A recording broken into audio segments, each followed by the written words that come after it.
Hi friends, the jobs junction परिवार में आपका स्वागत है।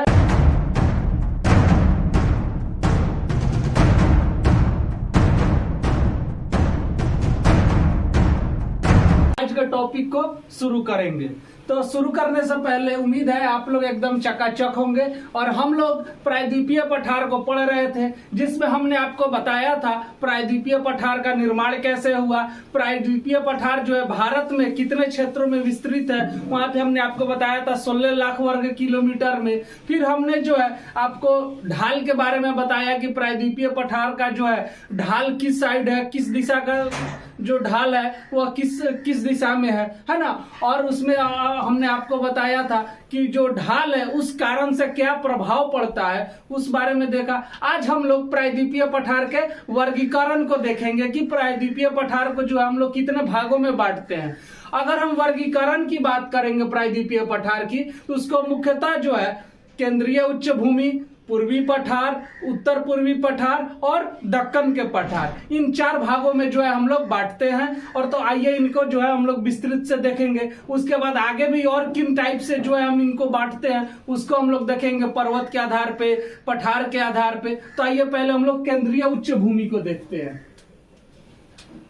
केंद्रीय उच्च भूमि, अगर हम केंद्रीय उच्च भूमि की बात करेंगे कि प्रायद्वीपीय पठार का जो है कौन कौन सा क्षेत्र इसके अंतर्गत आता है, तो उसमें हो जाएगा आपका अरावली पर्वत, मालवा का पठार, विंध्य श्रेणी, मेवाड़ का पठार, बुंदेलखंड का पठार और सतपुड़ा का पठार। यानी कि जो भी यहाँ पे हमने पठार की बात की, अरावली पठार, मालवा का पठार, विंध्य श्रेणी, मेवाड़ का पठार, ये सब जो है केंद्रीय उच्च भूमि के अंतर्गत आते हैं। क्लियर है।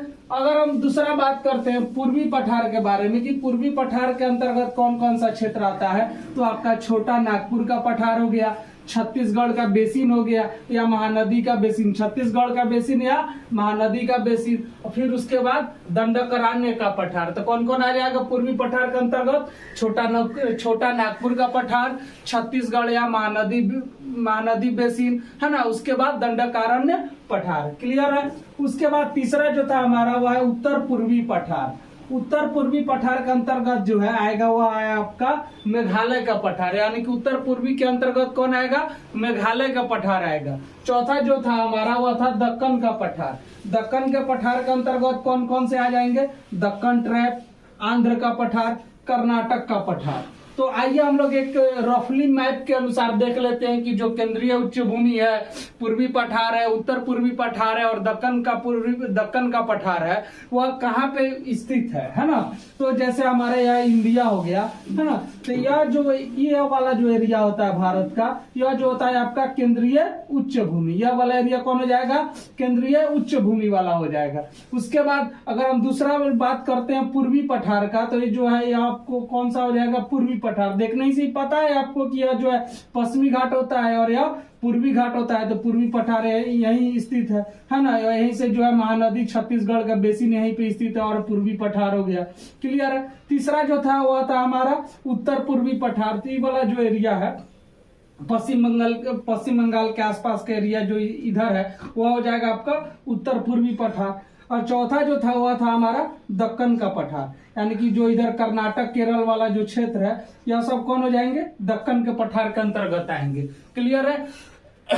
अब हम बात करते हैं प्रायद्वीपीय पठार को पठारों का पठार कहा जाता है। तो भाई पठारों का पठार क्यों कहा जाता है? तो हमने आपको पिछले वीडियो में बताया है कि जो प्रायद्वीपीय पठार है वह कई सारी पहाड़ियों से, कई सारे पहाड़ पठार से मिल करके बना है। ऐसा नहीं कि मतलब केवल एक ही प्रायद्वीपीय पठार हो गया और प्रायद्वीपीय पठार हो गया, उसके अंदर बहुत सारे पर्वत पठार आते हैं, इसलिए जो है इसे पठारों का पठार कहा जाता है। क्लियर है। उसके बाद ये चीज हो गया। अब हम बात करते हैं पर्वत एवं पठार के आधार पर प्रायद्वीपीय पठार का विभाजन। यानी कि जो प्रायद्वीपीय पठार है उसके अंतर्गत कौन कौन से पर्वत आते हैं, कौन कौन से पठार आते हैं। अगर हम पर्वत की बात करेंगे तो इसमें सबसे महत्वपूर्ण पर्वत आता है अरावली पर्वत, फिर जो आता है विंध्य पर्वत, तीसरा जो आता है सतपुड़ा पर्वत, चौथा जो आता है पश्चिमी घाट पर्वत, फिर जो आता है पूर्वी घाट पर्वत, है ना।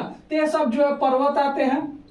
उसके बाद आगे देखेंगे नीलगिरी की पहाड़ी और अन्नामलाई, है ना। तो यह सब जो है प्रायद्वीपीय पठार के महत्वपूर्ण पर्वत हो गए। कौन कौन? अरावली पर्वत, सतपुड़ा पर्वत, विंध्य पर्वत, नीलगिरी की पहाड़ी, अन्नामलाई की पहाड़ी। और आपको पता है कि पूर्वी घाट और पश्चिमी घाट को मिलाने का कार्य कौन करती है? नीलगिरी की पहाड़ी करती है ना। और आपको हम पिछले वीडियो में बताए थे कि भारत का सबसे दक्षिणतम जो पहाड़ी है प्रायद्वीपीय पठार है, वह कौन सा है? उसको कमेंट में जरूर लिखिएगा, है ना। तो यह तो हो गए महत्वपूर्ण पर्वत प्रायद्वीपीय पठार के अंतर्गत आने वाले। अब अगर हम पठार की बात कर लेते हैं, इसमें जो महत्वपूर्ण होते हैं वो है आपका मालवा का पठार, दूसरा जो है छोटा नागपुर का पठार, तीसरा दक्कन का पठार और चौथा मेघालय का पठार। तो कौन कौन से हो जाएंगे?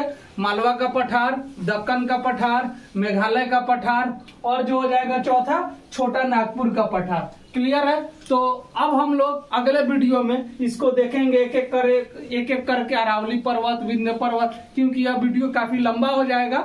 इस वजह से हम लोग अगले वीडियो में देखेंगे। आप लोग हमारे साथ बने रहिए और द जॉब्स जंक्शन चैनल को सब्सक्राइब करना ना भूलिए। धन्यवाद।